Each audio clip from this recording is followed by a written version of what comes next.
भला जिस शख्स ने अपनी इमारत की बुनियाद अल्लाह के खौफ और उसकी रजामंदी पर रखी, वो अच्छा है या वो जिसने अपनी इमारत की बुनियाद एक खाई के गिरने वाले किनारे पर रखी, फिर वो उसको दोजख की आग में ले गिरा। और अल्लाह जालिम लोगों को हिदायत नहीं देता। ये इमारत जो उन्होंने बनाई है हमेशा उनके दिलों में मूजिबे तरद्दुद रहेगी, मगर यह कि उनके दिल पाश पाश हो जाएं। और अल्लाह जानने वाला है, हिकमत वाला है। अल्लाह ने मोमिनों से उनकी जानें और उनके माल खरीद लिए हैं और इसके एवज उनके लिए बहिश्त तैयार की है। ये लोग अल्लाह की राह में लड़ते हैं तो मारते भी हैं और मारे भी जाते हैं।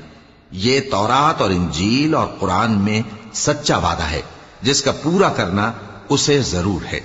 और अल्लाह से ज्यादा वादा पूरा करने वाला कौन है? तो जो सौदा तुमने उससे किया है उससे खुश रहो और यही बड़ी कामयाबी है।